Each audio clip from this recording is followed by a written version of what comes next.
I don't want you to compete with any of them. I want you to compete with you from yesterday. Hello, friends. Welcome to the inaugural episode of the Bridging Divides podcast, where we help individuals who are looking to bridge the divides in their own lives. And we do that by finding individuals like my guest here today who have bridged some of the divides in their lives and are seeking to do that as well in the world around them. So our guest here today is Doug Campbell, the president of Colling Media. Hello. So got a couple things here to introduce you, and we'll just kind of riff back and forth here as we go forward. So in elementary school, and this one I really liked, and I love that you even included it in the answers that you gave back. And I was like, yeah, his head's in a good space here. So elementary school, you were selected to be a peer mediator, and so I just thought that was cool.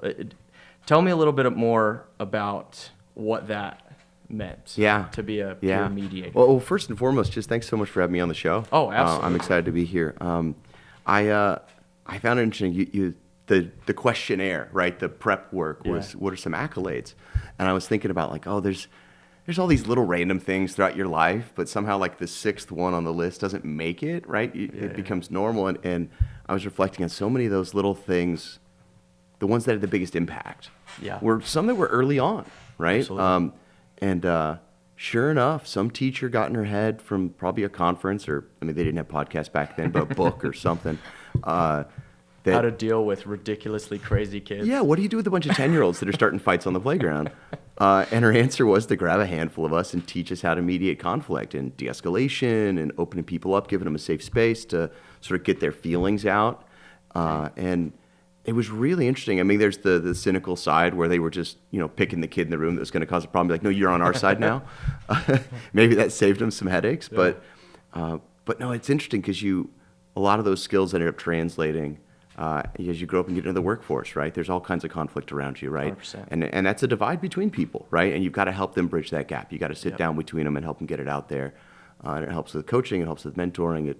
But it all started because I was just enough of a punk at 10 years old that they're like, all right, we're going to recruit you on this side of the fence. I love that. No, and it's interesting. When I reflect on, because I'm super ADD. I'm all over the place. I'm crazy and whatever. And, my parents half the time, or probably more than that, didn't know what to do with me. But they, as well as several key people in my life, they had the foresight to instead of just being like, would you just shut up? No, still channeling it. This kid won't shut up in class. Have him teach part of the class. Oh, yeah. You know what I mean? Or if it's like, if he can't sit still, have him do something to help. So it's like they channeled kind of those aspects of my personality. Yeah, and it's so interesting to see how people find ways to do that in a constructive way and find ways to do that in sort of like I don't want to say destructive, but just inefficient way. Yeah. I was one of the other pieces that's on there is a teacher that I worked with in high school. He ended up teaching me, I think it was 7 years worth of high school because there was 2 of English in freshman year, 4 years of Latin, an English year in a senior year when he taught AP English. And I remember as a little kid, I found out what the meaning of the term fool's errand. I'd be annoying in class, and the teacher would say, hey, I need you to run this note to the office. And it wasn't until 4th or 5th grade that I was confident enough, arrogant enough, whatever, that I decided to look at the note. And one of the notes literally was just send him right back. Like, it was a fool's errand. Like, that's what the whole purpose. He's a fool. Get him out of here. Get him out of our hair so we can go back to teaching. That's wild. And I remember Tom Turk, the teacher in high school, he would do the same thing that you did. Like, he knew I wasn't doing the homework. He knew I wasn't paying attention in class, but he knew I had the material down. And that's why I was bored. I wasn't annoyed. I wasn't just being a jerk. So I'd come into class and he'd be like, hey, Doug, I want you to run the lecture today. And it engaged me with the material. It forced me to understand it and work with a class. And all of a sudden, like you said, give it a channel, give it an outlet. Yeah. Find that thing that you have and figure out where it fits. Yep. Right? We don't need to force a fit anywhere. You just got to find out what the pieces are and find the fit. No, and I love that. And there's actually something later on that we'll talk about where you kind of you mentioned something similar to that, and we'll get to that here in just a minute, because I think that it was really interesting. Couple other things here. You entered the entrepreneurial space around that same time by running a snack and candy bar at lunch, and you made enough money to take the entire 6th grade to see a movie, which was great. You were in a few plays as a kid, which you said made you more gregarious, which is that's a good word choice there. I love that though, because I was in plays and musicals, and always the center of attention. And I was telling my wife about starting this podcast, and she's like, "Oh, you're gonna love that. You love being the center of attention." Everybody's watching it. Now I guess just getting people to watch it and listen to it, I guess, is now the just put something good out there. People consume it. Yeah. And then I liked this here because this I feel like kind of led to how we kind of met each other. So later in college, you worked with one of your former high school teachers to publish a few papers, and then later on you're invited to speak in several locations, which you and I met at a conference in Phoenix, a training expo, which, what did you say it was called? The APSA Refresh Expo. There you go. Okay, awesome. Yeah, and I don't even know if I could repeat that back to you if I tried. So I'm glad that you're here with me. No, but I love that though. And you were there, what initially kind of drew me to you was the bridge that you were building, the divide that you were bridging, if you will, with marketing, and just how you, I think the thing that really kind of was like, oh, I got to talk to that guy. You talked about networking, how networking is like you're walking around with half a bridge, and then you find somebody that has the other half of that bridge, and then boom, all of a sudden, you're able to bridge that gap, the divide. I don't know exactly what you called it, but I thought that was so cool. And I was like, ooh, I got to talk to this guy and see if he's. It's such an interesting thing that I think people miss, and it sort of falls out of the different stories that we went through there. So as a little kid, I was a nerd, just a bookworm, right? I was alone with my books. That's all I wanted to do, and I wanted to push myself. I wanted to get out there more. And that's why I started doing plays and things like that. Awesome. But then when I got to college and I wrote these papers, it was with that same teacher who made me teach the classes. And part of it was he realized that, because I'm ADD, card carrying, right? Card carrying. Right. But he realized there was something he had to separate there, like the cause and effect there. Is Doug not paying attention in class because he's bored? Or is he not paying attention in class because he can't, because he's ADD? And where's the line? And so we talked about it. We went through it. We read some books together. And then we wrote some papers. We got invited to speak about it. And in his mind, that was going to be easy for Doug, because he always saw me as this sort of gregarious, outgoing class clown. And for me, it had always been in character, right? There's the real Doug who just wants to lay alone in a bed with a book. That's all I want to do. Right. It turns out I'm actually very, very introverted. That's why I never would have guessed that. Yeah, like meeting you and it's funny because you'll get good at things, and then you'll do them because you're good at them, and you'll get known for doing them, and people think that's what you want to do. But in terms of what actually gives me energy, I want to sit alone and think. That's what actually gets me going. So after those events, you're just like drained. Yeah, and crazy. And when he asked me to do this, and then I'm writing a paper. Okay, that's fine. But when I had to go speak, It destroyed me, because I was never me on stage when I was in plays or musicals or any of that, right? I was a character. I was just even in high school, I was just playing this role that I thought people wanted me to be so I could be cool or whatever. So you could kind of hide behind exactly that. Right, like I'm wearing a mask. Yeah, right. To this day, I love wearing sunglasses when I'm in an uncomfortable situation, because it feels like it's that emotional separation from the audience. It's funny, and something I noticed, my wife was like, "You gotta stop touching your face when you're on camera," because like I'm like doing a video and I'm like, she's like, "Oh my gosh, put your freaking hands down." Yeah, right. And now that I say that, they're gonna watch this and be like, the guy keeps touching his face. Well, and any good body language expert will say, "Oh, it's a sign of embarrassment. You're trying to shield something, right?" So I was doing that emotionally by playing through characters. So that's fascinating. I love that. So then when he forced me to go out there on stage and be Doug and be me out there, it was very different. And it wasn't until I started doing that I realized much later on that I was actually more introverted than extroverted, and that I happened to be good at it. I happened to enjoy it. but yeah, I mean, you mentioned the networking piece, and it's funny because I was always in my head, all the success, all of the gaps I needed to bridge in my life was going to come from knowledge and contemplation and reflection and self-improvement. That was what was always going to do it. Yeah. And at about 35 years old, I turned around and said, I got a philosophy degree. I was going to be a lawyer.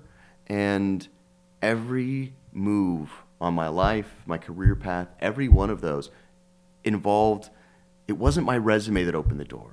It wasn't my degree. It wasn't what I knew. It was those connections I had.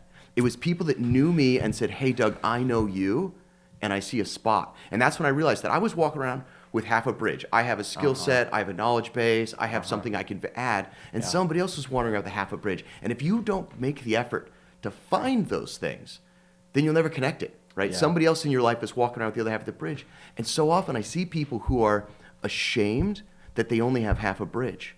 So they walk into a room full of people and they assume that everybody else has all the success and they're bridging all these gaps in their lives and everything's just working. Yeah. And they don't want to talk about what they've got because what they have isn't finished yet. Yeah. It's not enough to talk about. Oh, I've only got this one thing. Yeah.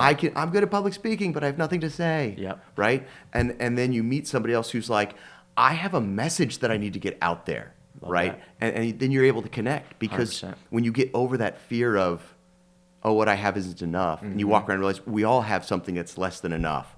But if we pull it together and we work together, you'll find opportunities. Yeah, one of the things I like to say is that bridges are built from two sides, but you have to lay the first brick. Yeah. You're never going to meet the person that somebody else is going to be like, oh, well, they succeeded because they know that person. Like, you're never going to meet that person unless you get out there and get to know that person. It's like some people will say, oh, well, it's all about who you know, and that's why they succeeded. Well, no, duh, it's all about who you know, but don't use that as an excuse to sit on your butt. Like, if you feel like you don't know anybody, go out and get to know them. Yeah. If you can't use that as an excuse to never get out the door, to never get off the couch.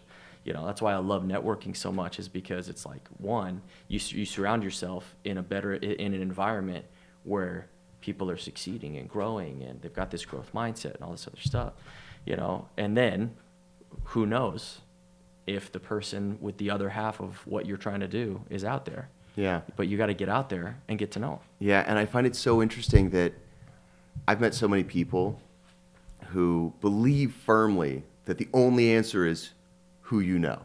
And nepotism's a thing, right? Oh, that of course. happens, right? But if you look at like your network of people, you don't just know people, you know people with certain half bridges, right? It wasn't just that I had a circle of friends who were able to go out and be successful and do things. Yeah. It's that they knew me as the analytical kid. Yeah. They knew me as the smart kid or the one who could stand up and talk, right? And then you know another one who's like, oh, I know that person's really good at art, or I know this person's really good at math, or whatever it is. So you still have to have the what you know.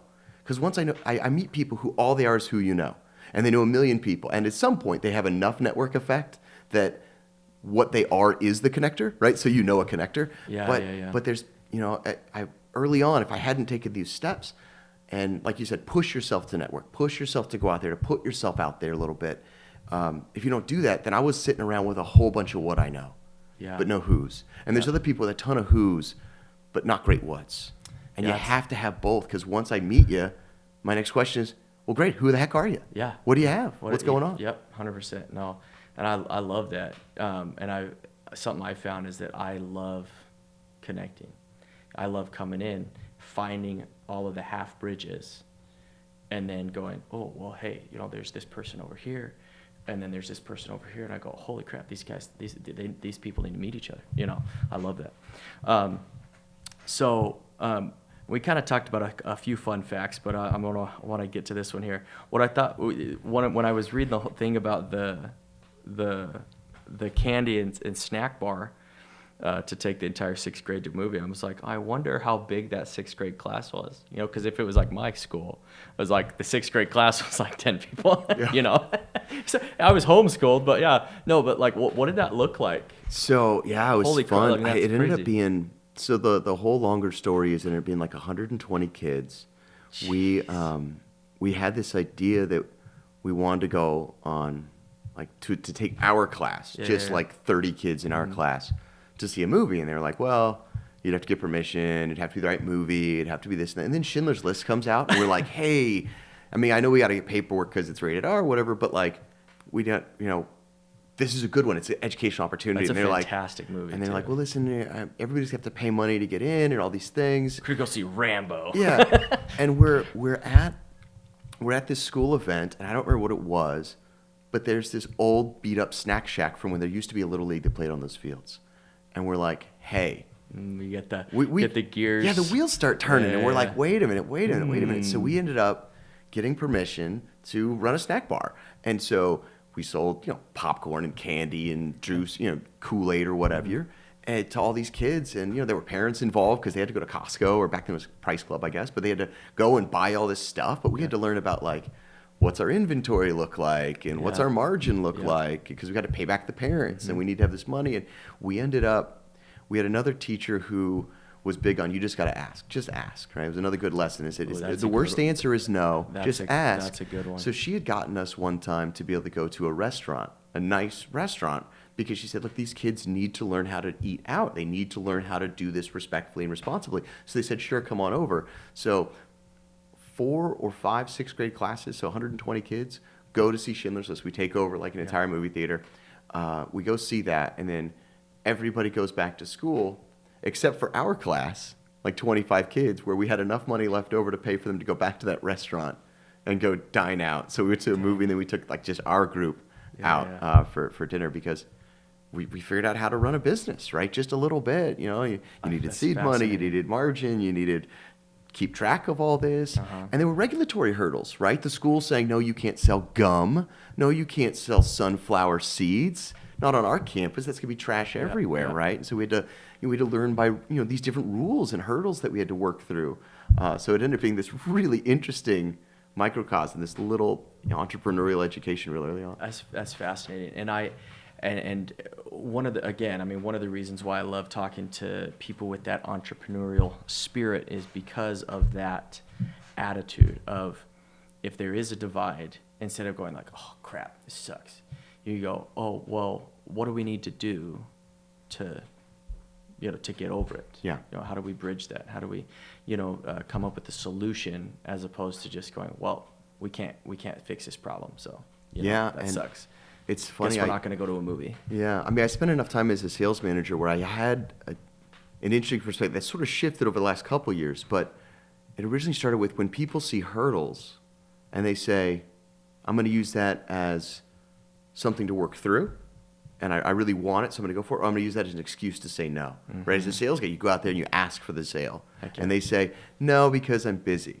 Well, if you really wanted it, you would make time for it, right? Or, no, I can't afford it. Well, if you really wanted it, you would forego this other expense and find the budget for it. So instead of saying, I can't afford it, you say, how can I afford it? Exactly right. And it came down to how badly they wanted it, right? And then over time, I began to realize that that was only sort of one side of the equation. One side is how bad you want it, and that gets weighed against how much you think you can do about it.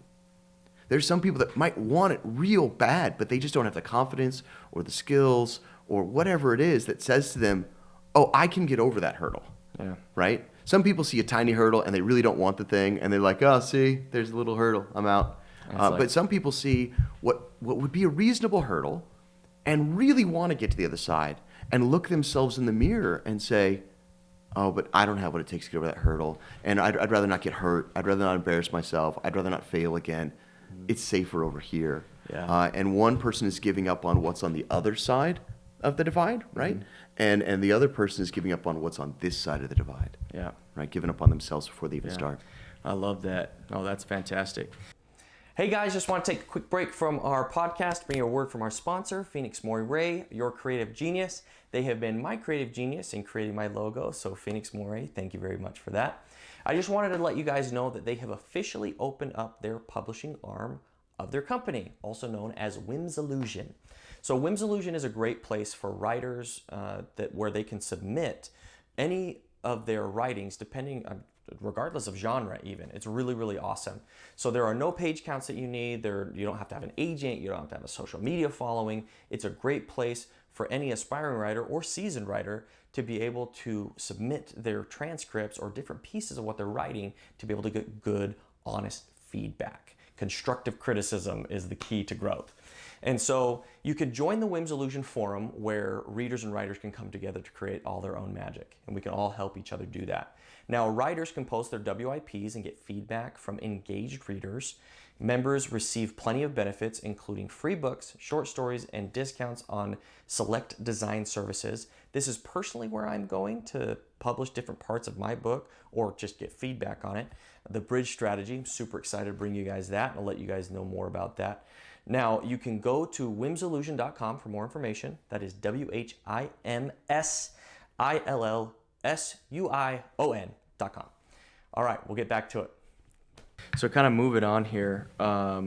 So I want to kind of dive into what is the divide that you're bridging. I mean, I know we talked kind of a lot about, and you kind of mentioned this and that and the other. But I want to know about kind of what's the current divide that you're working on Sure. to overcome, and what does that look like? Yeah, it's interesting. For me, it's really about two different themes. One is this sort of overarching long theme, and then the one's like what I'm working on now. Mm-hmm. But they sort of work together, which is that the first one, my overarching goals. I remember at one point, I had a manager pull me aside and say, "Doug, you're real competitive." And I love that about you. But I don't want you to compete with any of them. I want you to compete with you from yesterday. Mm. And so the divide I started working on is this long arc of like, you every day have to be better than you yesterday. Yeah. And you're not going to win every game, right? It's like baseball, right? It's a long season, 162 games. You're not going to win every one of them. Yeah. But if you're batting up, if you're above 500 on that record, right? Yeah. Then you're going to go up. So that divide is between the me of yesterday and the me of tomorrow, right? What can I do to be better than yesterday? And what can I do to set up so that tomorrow, Doug, is like, thanks, you did me a solid, I'm ready to win. Yep.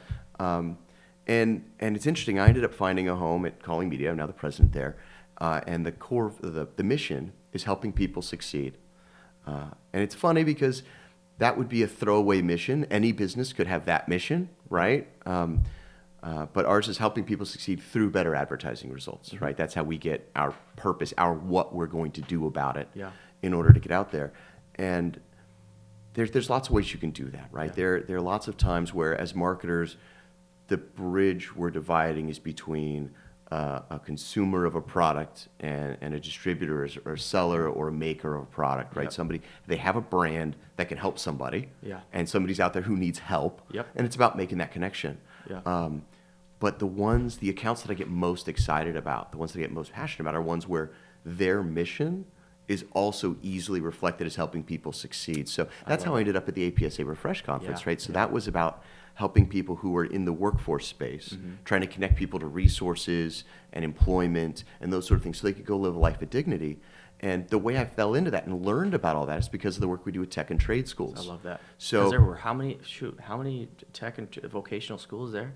I mean, there were there were a couple dozen. So the APSA is the Arizona Private School Association. Yeah. So they're a great organization that gets these people together because what we've realized, and I guess I'll climb off of my hey, Colling Media does good things for good people, and just get onto my soapbox for a moment, jump on there. We spent, I'm going to say it was in the 80s, somebody realized that the amount of complexity in our economy and our society meant that kids needed more education. That basically by the time they were done with high school, we didn't really even have time to actually train them in a job or a profession. Mm-hmm. All we could do was get them enough foundation that they could then launch off into all these other things. Yep. And the answer was given to everybody, college. Yep. So now you have a couple of problems. One, there's this massive spike in demand for college degrees. So all of a sudden, kids who wouldn't have gone to college, weren't thinking about college, some kids who don't belong in college, it's not the space for them. It's not where they're going to succeed. 100%. It's not where they're going to find success. They go. So all of a sudden you have massive demand for education. What happens when you have massive demand and a lack of supply? Prices go up. So now education costs a fortune. Nobody can afford it, but don't worry.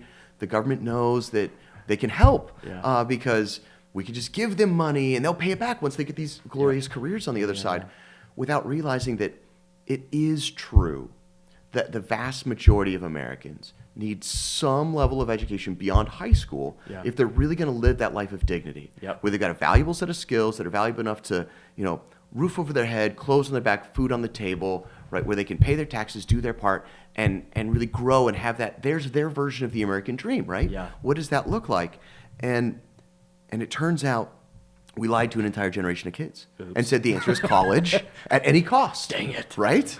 And so Yeah. they all go out and they take student loans, they do all these I things. think that's the difference. College at any cost, because it's like, and we kind of touched on this before when you were like didn't fit the mold, right? And that's why it's like I was looking forward to what you're saying right now, is that not everybody fits that mold. Right. It's like, college at what cost? Because college, sure, great, if you know kind of what you want to do or whatever. But like if you're like me, where I have like 50 different majors in a year, it didn't fit for kind of where I wanted to go and what I wanted to do. Sure. And so it doesn't. Not everybody fits that mold. And I think it is the right answer for a whole lot of people. Sure. And not to knock the right. four-year There's degree. something, I got a 4-year degree and I'm happy about it. Yeah.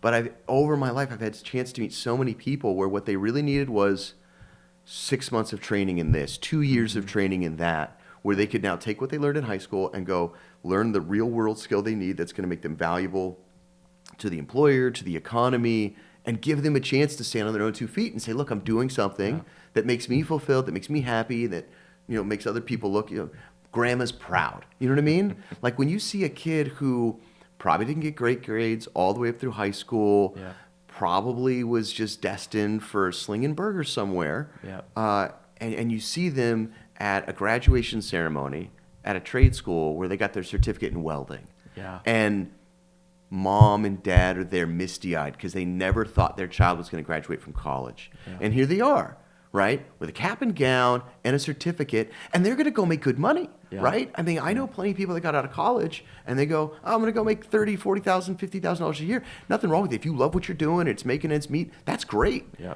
But then I see welders and HVAC people and medical assistants come out, and they're making $50,000, $60,000. They have the same story. It only took them 9 months, and it cost them a fraction of it. And it's not that one is better intrinsically; it's that each is better for a different person. 100%. Yeah. And we gave them no option.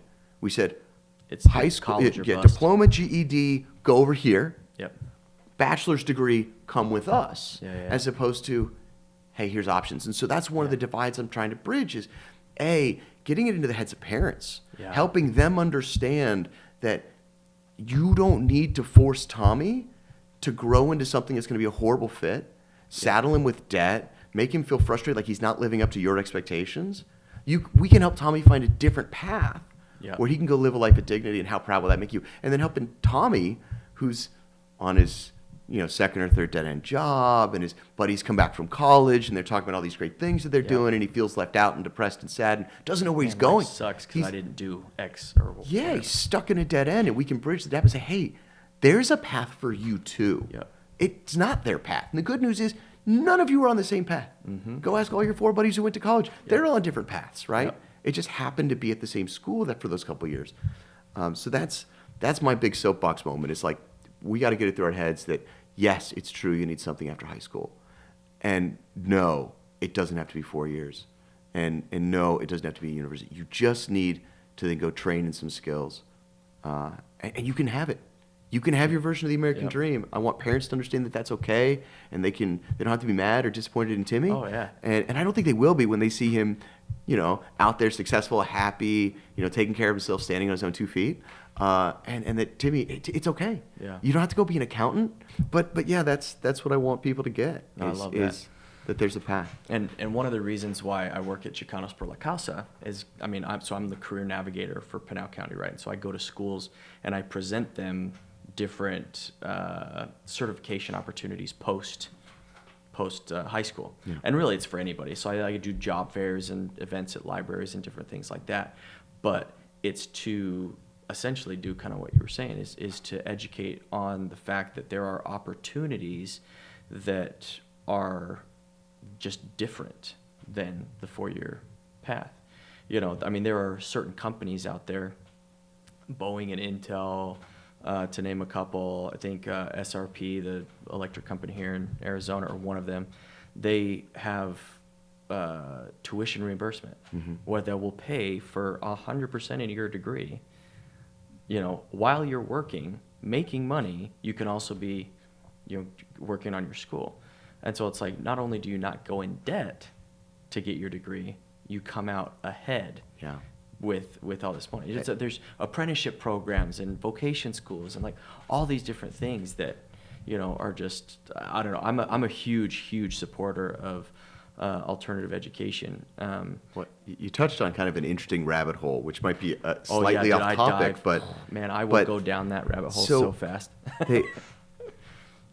Historically, if you only got however many years, right? However far back you want to go, they got less and less years of education, but they got a certain amount where they could just function in society.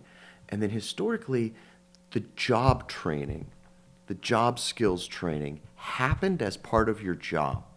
You were an apprentice. Your dad taught you how to work the farm or how to work the mill. Or you went off and you joined a guild and you were an apprentice and then a journeyman and then a master. And at a master stage, you're now bringing up the next level of apprentices, right? And it was always handled sort of by the employer. And then you start seeing professional degrees, right? Law, accounting, some of these like really, really specific things where it was so systemized that it was more important. Like, let's take them over here. Let's send them off. And that's when you get the idea of like, I'm going to pay to send somebody to get a specialized education at the cost of the worker, at the cost of the individual, as opposed to the cost of the employer. And we've seen that sort of grow. And it was, to a certain extent, necessary if you're going to have the compensation, the reward, the expectations that you're going to have on a professional like a doctor, a lawyer, those kinds of things. But when you come back to this side, it's starting to come back that other direction. If I want to go for something that takes postgraduate work, lawyer, doctor, CPA, MBA, those kind of things, that's still very much paid for. MBAs now are often paid for with tuition reimbursement, right? So even some of those are coming back in. It's wild. But these days, so many, like you said, there's so many tuition reimbursement programs. Get out there, find something you can do with them, work with them, and they'll say, hey, you're the kind of person that we want more out of because we can see more in you. And all of a sudden, they'll pay for you to go get that certification. Heck yeah. Yeah, my brother got so many certifications that now land him jobs and now make him employable because he was working for somebody who was like, I need you to be able to do this next thing, and I think you can.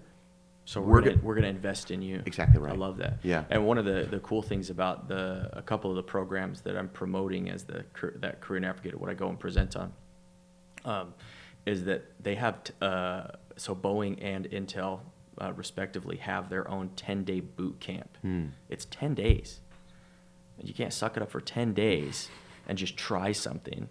Boeing, it's like you're assembling wire harnesses for the Apache helicopters or whatever, and then Intel, you're working on monitoring the semiconductor assembly process. Do they take professionals who have no intention of going beyond day 10? This sounds like a nice vacation, right? Just a fun adventure for 2 weeks. I was like, hey, this sounds kind of cool. Can I go build an Apache? Yeah. So you're guaranteed an interview at the end of this program.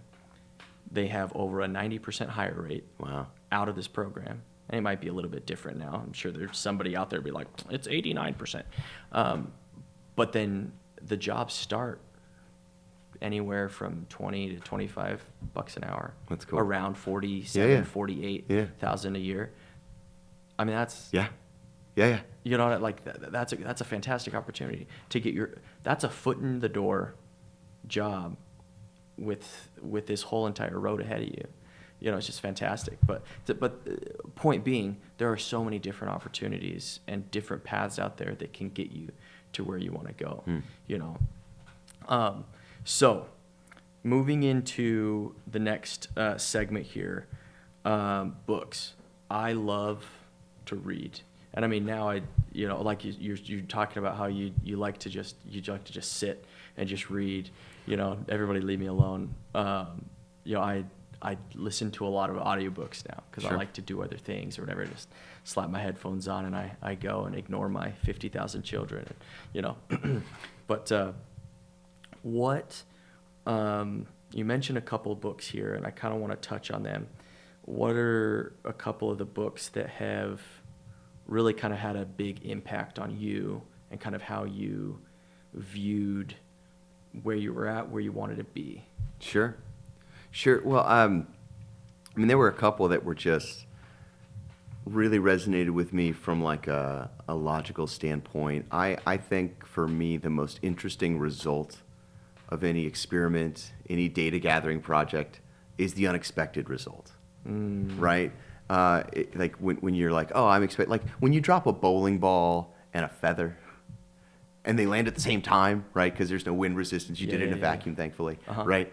And you're like, that's unexpected, Yeah, right? like, wait a second, how does that? Why does that work like that? Yeah, there's something interesting behind that, and so because of that, I fell in love with the Freakonomics book series because they had all kinds of weird, just little tidbits in there where they would go do these economic studies and they would come out with stuff where you're just like, that I would not have expected that. Interesting. And it's funny, I don't even necessarily like have any particular finding that resonated with me or changed my life. It was just the perspective of, yeah, we've all got a hunch, we've all got a theory.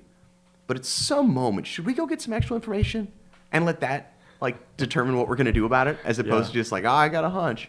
So I really loved those.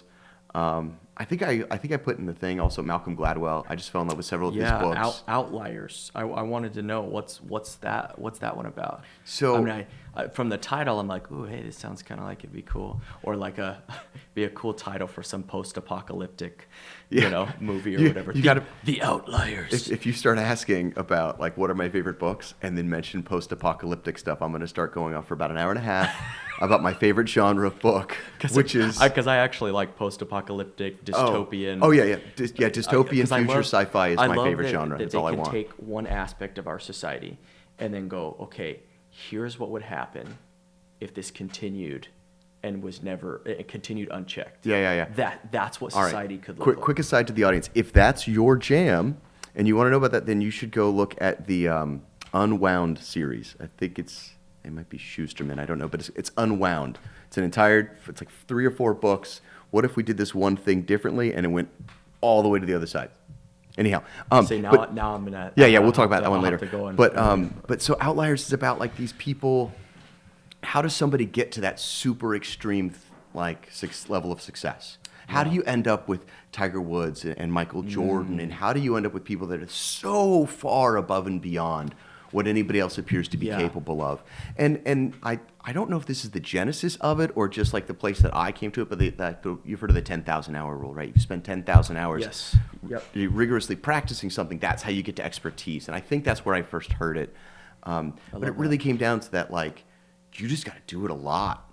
It's going to take repetition, just over and over and over.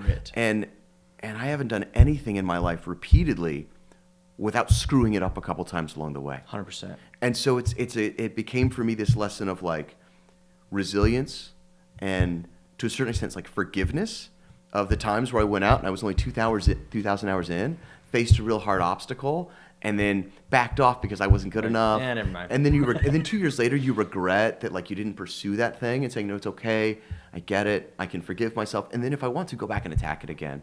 But it really gave me, and I ended up reading just about everything. I mean, I think he writes for the New Yorker too, and I haven't read any of those posts, but he's got a podcast and all kinds of stuff. But I think for me, the biggest thing about reading is just volume.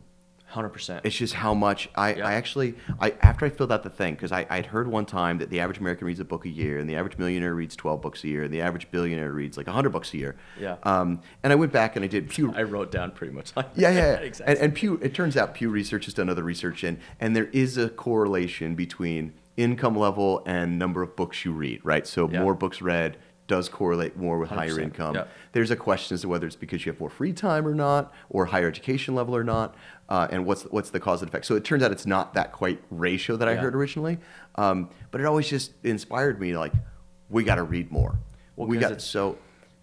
Sorry to cut you off, but it's like what I take from that is like the volume isn't necessarily like the exact number isn't necessarily what I find fascinating about that. It's that like the truly successful people aren't the ones that necessarily profess to have all the answers, but they're the ones that go out and look for them the most. Yeah.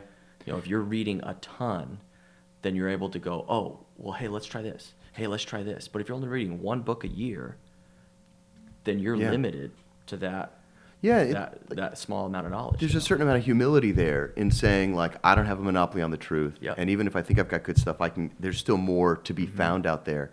There's another side of it too that I found interesting, which is the idea that there's no quick fix, right? Outliers, you got to do 10,000 hours. Yep. There's no thing where if you take this test, you find out that there's a thing you could be great at with only 30 minutes of effort. The secret. Yeah. To if you do this one thing. Yeah, right. I'm going to give you this quiz, and it's going to tell you this is the path for you, and for you, it's only going to take 27 minutes of effort to be like, God's gift to that thing, right? Good luck.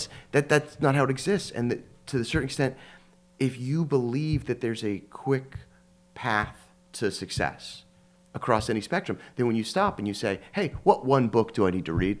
Yeah. Tell me that one book, because I've been reading a lot and I haven't found it yet. But can you tell me the one book? I'll do it this weekend, yeah. and then I'll be a billionaire. And like yeah. Warren Buffett, who reads voraciously, right? that guy. He says the best way to get rich quick is to never try to get rich quick. That's right? so funny. It's the idea Oh of my no God. shortcuts, right? Yeah. It's 10,000 hours. It's 100 books a year. Yeah. Right? There's no one book I read that if I'm like, everybody drop what you're doing, read this one, I'll see you on the beach next summer. Yeah. Right? It's you've got to read all of them, because everyone's going to have that little thing you need. That one little piece. Or And that it resonates with you, just like Yeah. that specific way that it was said. You're like, oh, that's what I needed to hear to solve this kind of thing. Exactly right. No, and I love that. Hey guys, just want to take a quick break and say if you guys are getting any value from this, if you guys are enjoying it, having a good time with us today, make sure you hit the like and subscribe button. Everybody says that, I know, but hey, can't beat them, join it. Just want to let you guys also know about our newsletter that we have coming out. It'll let you know about all the latest and greatest news that we've got, anything Bridging Divides related, all the events that we've got coming up, all of the different organizations, nonprofits out there that are doing awesome, amazing things that you can also be a part of. It'll also let you know about the book that I've got coming out, The Bridge Strategy. Super, super excited about that. And we'll let you know when that gets released. We'll also let you know about any additional nuggets of information and inspiration that we've got, different fun stories that we don't necessarily mention in these videos or episodes. So if that's something that interests you, then check it out in the description and we'll make you part of the Bridging Divides family. Excited to have you here. We'll get back into it.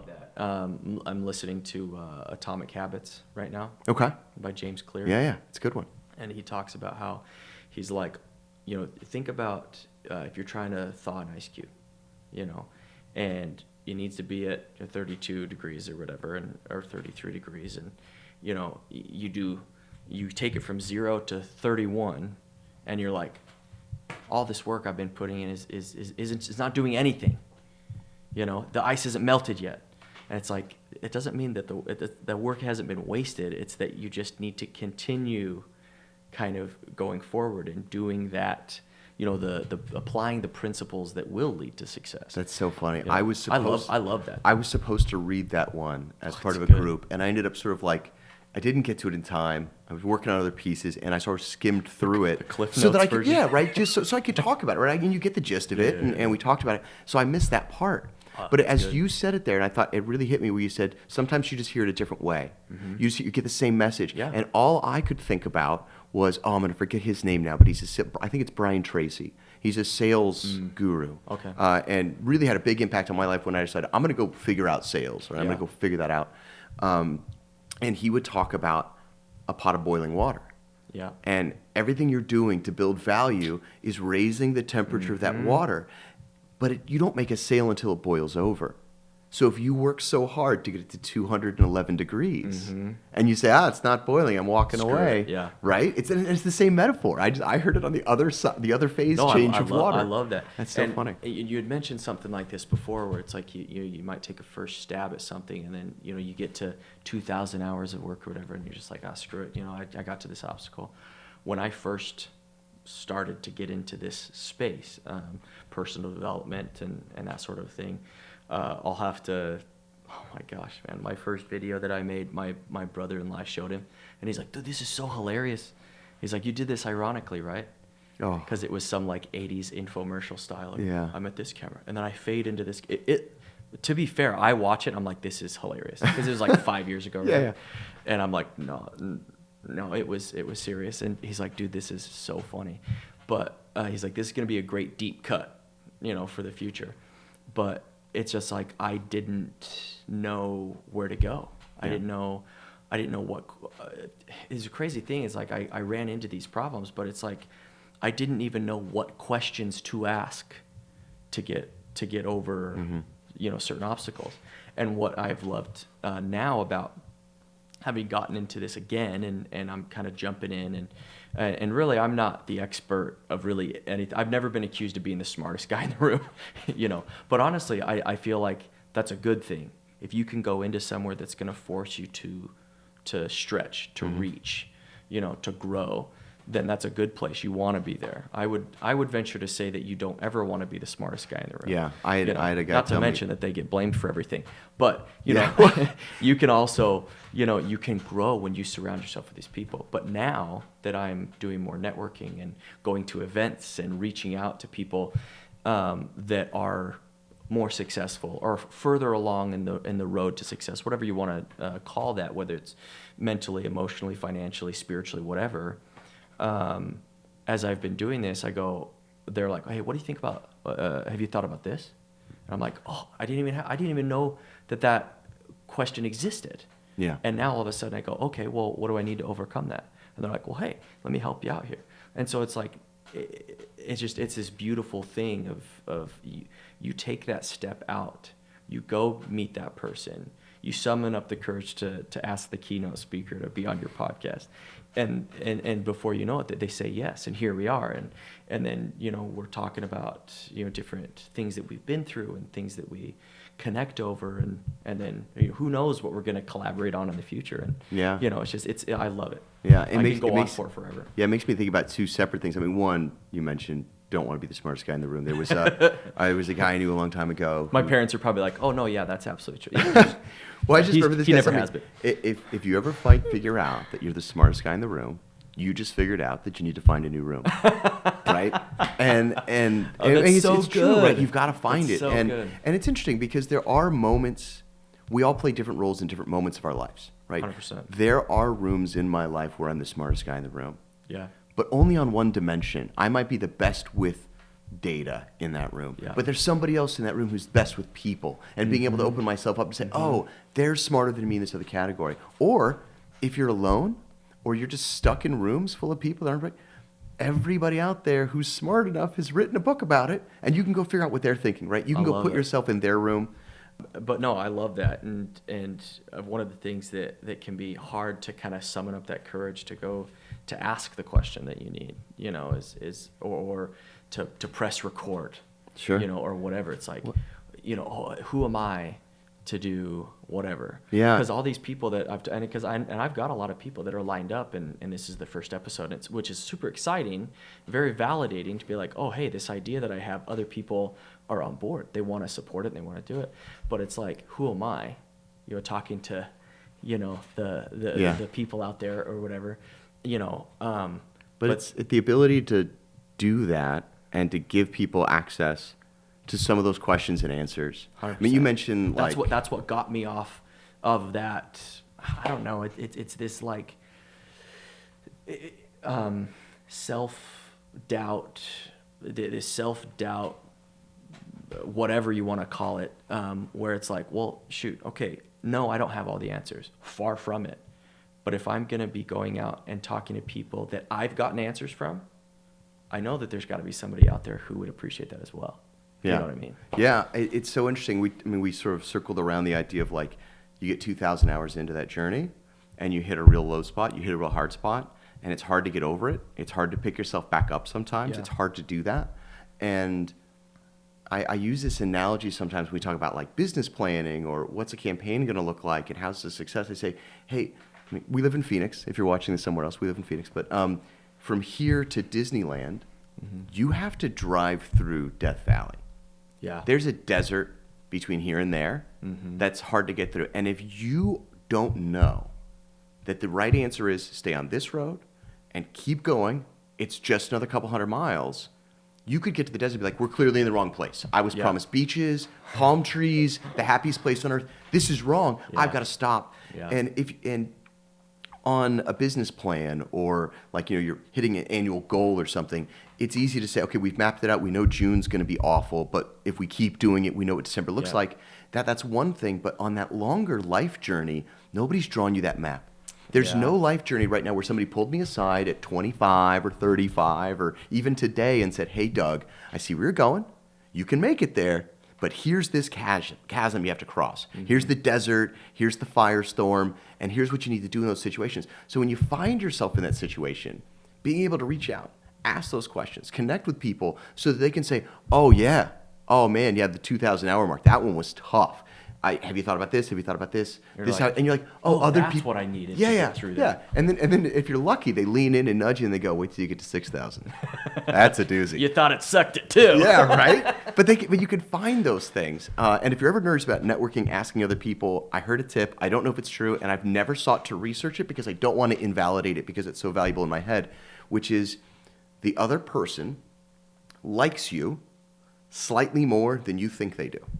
Interesting. And that is true the vast majority of the time. It doesn't mean that if they hate your guts, that all of a sudden they want to marry you. It means that if you think they hate your guts. They just hate you a little less than you yeah, thought. exactly right. But everybody's just that little bit. So when you're like on that. that nervous edge in the middle and you're like, I don't know, it's okay. They're just as nervous. Yeah. They think you like them a little bit less than you actually do. That's fascinating. Right? So you can just go out and just put yourself out there. I could definitely see that though.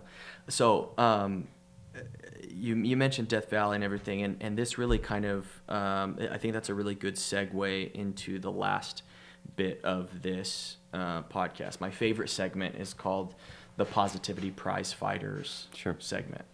The idea behind this is that positivity here, with Bridging Divides, is like the most important thing in my mind. The key to success is to have the optimistic attitude, but that doesn't mean having rose-colored glasses on all the time.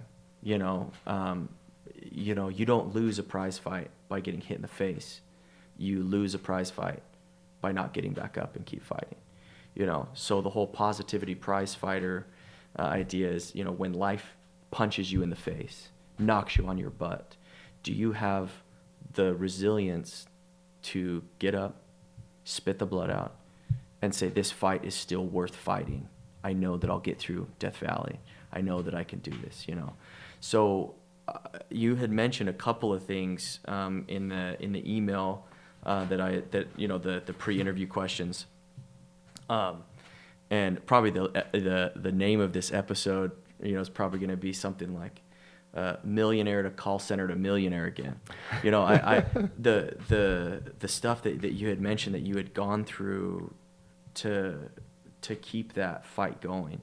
Can you touch on that? Yeah, for clarity, for the sake of the audience, it's been millionaire on neither side of it. But in terms of like happiness and contentment with like life and how you feel about yourself in the mirror. Yeah. I felt like $1 million. Yeah, there you go. There we go. That's it. We could connect it that way. Yeah, sure.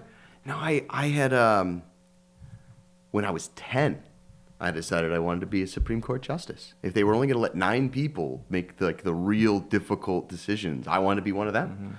Mm-hmm. And it turns out I wasn't going to be. That wasn't going to be a thing. But then the next logical step was I was going to go be a lawyer. So I was always going to be a lawyer. I got an academic scholarship to go to college. I got a philosophy degree so I could learn how to argue and debate and logic and all that. So then I could go to law school and realize I didn't actually want to be an actual lawyer, having met some lawyers. You felt like keeping your soul? No, just kidding. I got a lot of lawyer friends. It just turned out that it was either you sold your soul, or you were incredibly bored, or you were incredibly broke, or you found some mixture between, and you work in 60 hours to make partners so you could work 80 hours. It just wasn't for me. Yeah. And I know several people that are lawyers that love it, and good for them. Yeah. Right. But it wasn't for me, and so I went out. I'm going to go work for a startup company. I'm going to do all these little things and discover all this stuff, and they paid me in options, so I didn't make any money. I'm living on options. This is gonna go great. Yeah, right. So I'm learning how to write code and do websites and databases, and I'm doing that part-time spare time on the side just to make ends meet. Because this woman agreed to marry me, and then right out of college, before we got married, we're just engaged, and she's like, "This is what it's like. You're living at your parents' house working for options for a company that doesn't exist." So the company fails to launch, and I fall back on my network, which I was enough of a talker that in high school I realized I could play the role of the guy on the phone. And so I could do call center sales. So I went and I did call center sales. And we've got a condo, and we're happily married, we're taking vacations, and we have a kid. And then 2 things happen. One, she gets pregnant. We're going to have our first kid. Awesome. And they give me a 5-year plaque.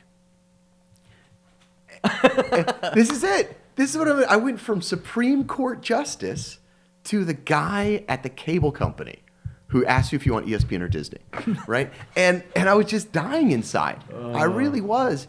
And so I went out there and I had a friend who, one of them went and started an agency, a little agency you may have heard of called Colling Media. And we had a mutual acquaintance who was doing sort of like some of the digital stuff, because Colling Media started, it was mostly digital, electronic media, cable, television, that kind of stuff, radio. And so the digital stuff was sort of done through a different arm. So I went, and I'd known this other guy longer, and everything I knew was digital. So I went with him. So I ran off with this other guy, and we had some clients in common and everything, but we went off, and after 2 years, I just became steadily more depressed. And I thought at the time it was because I was spending too much time running the business, dealing with clients, all those sorts of things. And it was, what I really needed to do was really dive into my passion. I needed to just be a pure coder. That's what I needed. That's what I loved. That's what had kept me going all these years. And I really saw myself as this dichotomy of like, there's this Doug that I don't like, who's gregarious and salesy and talks to people all the time. And then there's this Doug who's just a nerd and just wants to be alone with the logic. So it was such a hard moment to look at a guy that I'd known for, at that time, 20, 25 years, where he and I tried to build this business together, and just say, I gotta go. I gotta go. So here I was. I woke up in a call center. Now I'm gonna be a dad. I'm stuck in this dead-end career. What am I? But they give you a plaque. But they give me, yeah, I got a plaque, I got a pension. It's set, right? All I need is a gold watch, and like a 45 more years of this. Yeah. And so I got depressed then, and then I left, and I'm like, I'm going to pursue my passion. And I went and I pursued my passion for 2 years, and it didn't work. And it fell apart. And I went and I found another job where I was just a pure coder, where all I would do was be locked in a room for 8 hours working on code. And I got more depressed. It got worse. And I just felt like so defeated. I thought I had all this potential. I thought I had all these things going for me. I was working on these skills and all these things. And it turns out all I can do is... So I realized I'm dying there, and another friend of mine calls me up, and he and I worked on projects on the side, and he says, hey, I just found out that we just lost this client to this other company. And I looked at the company, they do this, they do this, they do this. And I was like, are you just calling to make it worse? Like, you can just tell me we lost him. You don't have to tell. And he's like, no, I'm calling because I'm in their training class. They're hiring. You should come by. So I ended up going back into another call center. And I'm like, this is it for me. In the call center, out of the call center. Yeah. Back in the call center. I finally muster the courage to pursue my passion and leave it behind.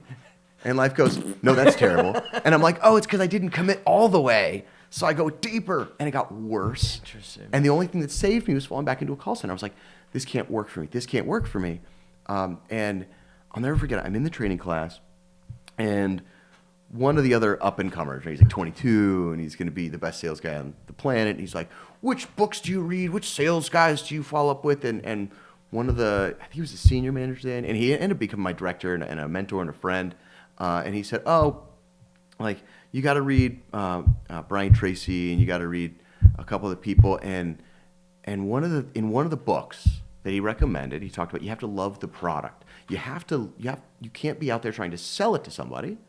You've got to be wanting, you've got to know what you have, know that it's valuable for some people but not others. Mm-hmm. And your mission isn't to convince anybody, it's to find those people and help them come to that realization. Yeah. And in that moment, I saw sales differently. It was about helping people succeed. And this was the first way, that was the first bridge. The unlock. Yeah, it's the first brick in that bridge. I love that. Right? And so then I become a sales manager because I can help more of our customers succeed vicariously through a team of 15 people than I could on my own. Helping them with that unlock as well. Yeah, helping them. And it was originally it was about helping them unlock more customers. Helping them help more customers. I could vicariously help more customers succeed. Yeah. And then as I started working with them and mentoring, I realized how much I enjoyed and got fulfillment by helping them succeed in their own lives, the skills they wanted to work on, the new career they wanted to leave for. Some of them were working their way through college because they were going to go be lawyers, right? And it was just amazing. And then I became a sales trainer. And my whole job became finding everybody around who needed help to succeed in their chosen path. Love that. And then I go out to lunch with a guy named Brian Colling. And we've been friends for like 20 years. We've been in a call center together. We had clients in common back when I first left the call center, a decade ago. And he explains to me the mission, helping people succeed. Yeah. And I was like, do you know it took me like 32 years of my life and like so many peaks and valleys to find that? Oh, man. And he's like, yeah, that's what we do here. And I'll be honest, I'm walking around with this half of a bridge. I said, are you kidding me? I've got that other half. Yeah. And I moved over, and it just, when you finally find it, it clicks, right? Yeah. And I just remember I was depressed that I wasn't going to be a lawyer, and I was depressed that I wasn't gonna that the startup never launched, and I was depressed that I spent 5 years doing nothing but selling phone and internet to people who thought they just wanted ESPN. And I was depressed that I tried to go start a small business pursuing my passion, and then it fell apart. And I was depressed that I couldn't make it as a coder. And I was depressed that, well, I guess I'm just falling back on the fact that I'm decent on the phones. Yeah. And one person said one thing about one book. I read it. And I know we just said you got to read all the books because there's not the one answer. But that's why you got to read all the books. Because I don't know what your answer is. Yep. I don't know what anybody's answer is, but you got to read all of them. Because in that one moment, that one thing shifted my perspective. I love that. And it's been great ever since. And it's going to fall apart. That's the thing I keep reminding myself. There's going to be a moment where it struggles again. Yeah, where right? you're going to get punched in the face again. Yes. Yeah. Absolutely. No, and I just, I love that because it's interesting to see kind of everything you're talking about, and then the shift. People would have been like, "Yeah, follow your passions." That's like, what do you mean that didn't solve everything? And that's good, follow your passions. But it's interesting how you said that there was a shift when you started. It's like you started putting like other people kind of before you. What do they need? What are they trying to accomplish? And then how can I help? And then in turn, it came right back, and and helped you out in the future. I love that, like the beauty of that. It's kind of interesting. So I'm a philosophy major, right? So we spend a lot of time thinking about those kinds of things, right? Like karma and poetic justice, and you get what you give, and all those kinds of things, right? That is present through so many different religions and philosophies, and it's crazy. Well, and the thing that really always I wanted to give everybody permission to be selfish. I felt like you go out there and you do it for the sake of somebody else, and then if it doesn't come back to you right away, it feels hollow. You don't want it. You're not going to do it long enough. Yeah. You're not going to actually make it work. You're going to go try to be a giver for 6 months, and it's not going to pan out, and then you're going to start being a selfish jerk and taking just for the purpose of taking. But there's the idea of like enlightened self-interest. Yeah. I wasn't helping other people succeed for their benefit, not as the primary goal. Yeah. I was doing it because that was my passion, because it felt so darn good. Teachers will talk about the moment the lights go on, their eyebrows go up, and oh, I needed that. Yeah. I was, and I allowed myself to be just selfish enough to say, I'm doing that for that. I'm in it for me. I'm in it to make me happy, and the thing that makes me happy is having that moment. Yeah. Right? And we can find those things where, right, people think about like, oh, if I succeed, I get a bigger piece of the pie. Yeah. Right? And that's a scarcity mindset. Mm-hmm. And if you have a growth mindset, the idea is I can have the same percentage. I can even have a smaller percentage of this pie. But if we all grow the pie, I'll end up with more pie. Yeah. And so that idea of enlightened self-interest, it's okay that I'm doing this because I'm going to end up with more pie. But what I'm doing is making the pie bigger. That, yeah. Oh yeah, I love that. And then you're inviting more people. Yeah. It's like somebody I was listening to recently. They're like, they had quoted somebody saying, "Yeah, it's lonely at the top," and they're like, "It doesn't have to be lonely at the top. It's only lonely if you stabbed everybody on the way up." Exactly. And then why did you want to get to the top anyways at that point? But I love what you said about that abundance mindset, that growth mindset of, sure, you might take a smaller piece, but the pie is infinitely bigger when you just build the other people up around you. Yeah. And then you end up getting so much more out of everything that you do.